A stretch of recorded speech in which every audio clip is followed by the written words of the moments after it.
ಇವತ್ತಿನ ಮ್ಯಾಚ್ ಅಂತೂ ನಿಮ್ಗೆ ಚೆನ್ನಾಗಿ ಗೊತ್ತೇ ಇದೆ. RCB ಮತ್ತು GT ಇದೆ. ಇದು ಹೇಳೋಕ್ಕೂ ಮುಂಚೆ ಪ್ರೆಡಿಕ್ಷನ್ ಕೊಡೋಕ್ಕೂ ಮುಂಚೆ ಒಂದೇ ಒಂದು ಹೇಳೋಕ್ಕೆ ಇಷ್ಟಪಡ್ತೀನಿ. ಏನಪ್ಪ ಅಂದರೆ ಲಾಸ್ಟ್ ಮ್ಯಾಚ್ ನಿಮಗೆ ಚೆನ್ನಾಗಿ ಗೊತ್ತು, KKR ಇತ್ತು. KKR ಮೇಲಂತೂ ಸಿಕ್ಕಾಪಟ್ಟೆ ನುಚ್ಚನಾಯಿ ಹೊಡೆದಂಗೆ ಒಳ್ಳೆ ರನ್ ರೇಟ್ ತೊಗೊಬಂದಿದ್ರು.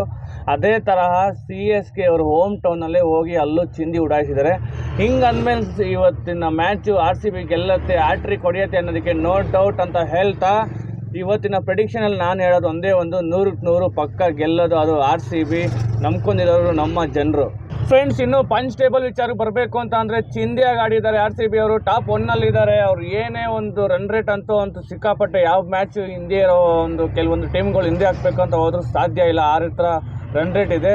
ಇನ್ನು ಇವತ್ತಿನ ಮ್ಯಾಚ್ ಅಂತೂ ಗೆದ್ದುಬಿಟ್ರೆ ಅಂತೂ ಇನ್ನು RCBನ ಅಲ್ಲಾಡ್ಸೋಕ್ಕೂ ಆಗಲ್ಲ ಹಿಂದ್ಗಡೆ ಇರೋ ಟೀಮ್ ಅವರು. ಇನ್ನು ಹೇಳಬೇಕು ಅಂದರೆ 3ಕ್ಕೆ 1 ಮ್ಯಾಚ್ ಗೆದ್ದಿರೋಂಥ 6 ಟೀಮ್ ಇದೆ. ಹಿಂಗಂದಮೇಲೆ RCBಗೆ ಸುಲಭ ದಾರಿಯಾಗಿದೆ ಹೊರತು ಯಾವುದೇ ಕಷ್ಟ ಥರ ದಾರಿ ಅಂತೂ ಯಾವುದು ಇಲ್ಲವೇ ಇಲ್ಲ. ಹೋಪಲ್ಲಿರಿ, ಹೋಪ್ ಇಟ್ಕೊಂಡೇ ಇರಿ. RCBನೇ ಗೆಲ್ಲೋದು, RCBದೇ ಜಯ.